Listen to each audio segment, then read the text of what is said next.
और आइए अब बात करते हैं धर्मांतरण गैंग के सरगना छांगुर बाबा की स्पेशल फोर्स की, जो बलरामपुर में उसकी कोठी में तैनात रहती थी। इस फोर्स में 50 लोग शामिल थे जो बाबा के इशारे पर कुछ भी करते थे।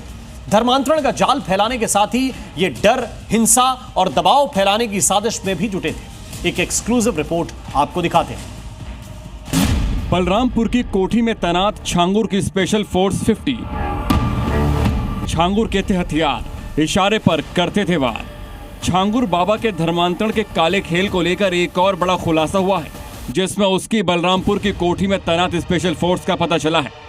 छांगुर के 50 लोगों की यह स्पेशल फोर्स थी जो उसके धर्मांतरण के जाल को शहर शहर फैला रही थी और उसके इशारे पर हर काम को अंजाम देती थी। छांगुर के लिए काम करने वाले ये 50 युवक बलरामपुर की ही आलीशान कोठी में रहते थे। ये सब न सिर्फ धर्मांतरण की गतिविधियों में लगे थे, बल्कि स्थानीय स्तर पर डर, दबाव और हिंसा फैलाने में भी बाबा के हथियार बने हुए थे। उनके लिए अलग अलग कमरे, खाना पीना, कपड़े से लेकर हर जरूरत की चीजें छांगुर बाबा मुहैया कराता था। बलरामपुर की उसी कोठी में ही इनका ब्रेन वॉश होता था और उन्हें बाबा का आदेश अंतिम फरमान माना जाता था। इस बात की जानकारी हुई है कि लगभग 15 वर्षों से यह गैंग वहाँ कार्य कर रहा था और इस दौरान इसने काफ़ी बड़ी संख्या में धर्मांतरण कराए। छांगुर बाबा जो पहले अंगूठी बेचा करता था, वो लोगों को फंसाने के लिए खुद को धर्मगुरु बताता था। लड़कों का आध्यात्मिक सेवक बताकर अपने पास रखता था और तो और उन सभी को बाकायदा ट्रेनिंग भी दी जाती थी। इनकी वफादारी इस कदर थी कि कोई भी आदेश, चाहे कानूनी हो या गैर कानूनी, वो बिना सवाल माने जाते थे।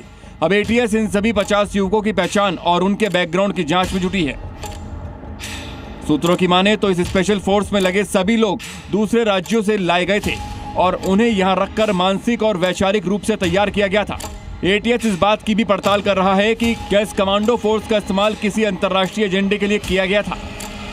छांगुर की बलरामपुर की कोठी से सिजर-ए-तैयबा नाम की एक किताब भी मिली है, जिसमें खासतौर पर ब्रेन वॉश करने के लिए उसने खुद ही छपवाया था और इसी के जरिए वो हिंदू लड़कियों का ब्रेन वॉश करता था। सूत्रों के मुताबिक पूछताछ में ये भी पता चला है कि छांगुर ईसाई मिशनरियों के भी संपर्क में था और नेपाल से सटे 7 जिलों में इसका प्रभाव था, जहां वो पैसे देकर गरीबों का ब्यौरा लेता था, फिर आर्थिक रूप से कमजोरों की मदद करता था और मदद के बहाने धर्मांतरण करवाता था।